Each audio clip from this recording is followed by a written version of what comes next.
You're making out that Israel is like a little child, a spoiled child, and America's controlling it. But we can see very clearly the power that they have, that they can commit a genocide, yet no one can touch them. They can remove people just like that. We've seen the way they just take money from America, just take money from Europe. How can you say they are not powerful? How can you say that they are being used by America when we can see that they are so powerful? They are, they invested in everything. So, I don't think I said they're not powerful per se, but this is how you've got to look at it. For Israel to exist as a nation, there's a lot of things that have to come together. Right, so that's one perspective, yeah? But so for example, our rulers don't realize that. Our rulers all rely on America, all beg America, yes sir, no sir, yeah? But they don't realize America needs your land, it needs your resources, yeah? So you're in a more powerful position. So the difference with Israel and our rulers is Israel recognize their limitations, but then what they do is they still work to try and get the best they can get out of America and extract more out of America.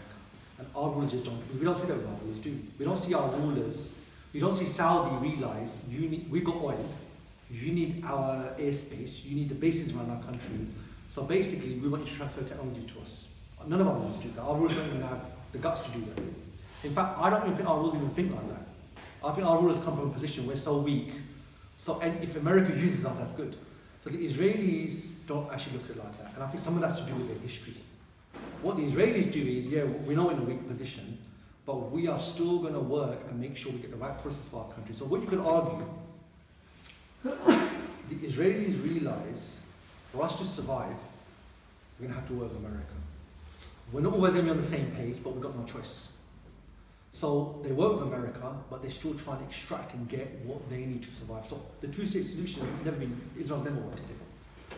You used to have the left in Israel, they were okay with it, but even that's changed now. Our rulers just don't work like that. Our rulers just literally don't even think, what can I get out of America? Even though America needs them. Our rulers just think, well, they don't even think like that, unfortunately. That's not the case with the Israelis or the Jews. They don't literally see it like that. So some of that's probably to do with their history, what's happened with them and stuff like that. So they take advantage. So when America says something pro about their country, they're looking at, okay, how can we win more politicians? So I'll give an example. Saudi only now does lobbying in America. The Israelis have been lobbying in America for decades. They've set up AIPAC, they've got multiple organizations. To the level, in 2015, America made that nuclear deal with Iran. So what that now meant was, sanctions lifted off Iran, and American companies, American public sector departments can now invest and work with Iran. The pro-Israeli lobby still made sure that they made it difficult for anyone in America to trade with Iran. Because their view was Iran's an enemy for us, and even though America's now working with Iran, it's an enemy for us and we're going to get in the way.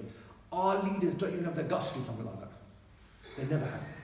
So in the end, when Trump came in, he put the sanctions back on again. But keep in mind in America, the Democrats, they've always viewed Iran as a power in the Middle East. So their view is we need to work with Iran. The Republicans, they view Israel as the power in the region, so we've got to work with them. So that's why you find all the Republicans, they are more like pro-Israel than the Israelis are.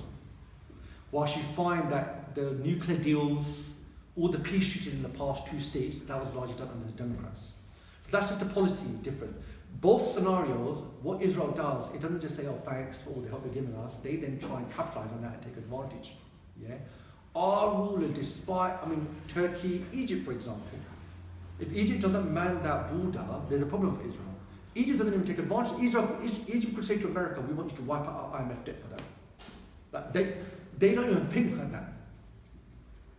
Pakistan has helped America and Afghanistan. Not once did they say, we want some technology, we want some nukes, or we want you to wipe off the debt. Like, they literally don't even think like that.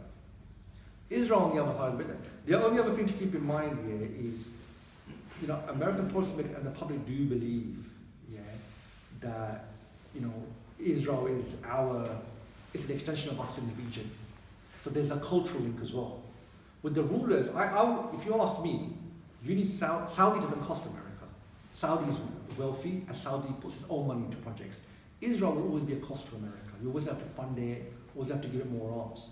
So really, I would say the Muslim rulers are more important. But they look at the Muslim rulers, they don't see them as theirs. They see them as we have to control them, have to keep them in order. With these guys are, the Israelis are originally Europeans, like them, the Americans were originally Europeans. They see them culturally as their people. So because of that, Israel, it takes advantage of that. Our rulers don't even take it. Even when our rulers are in a stronger position, they still don't take advantage.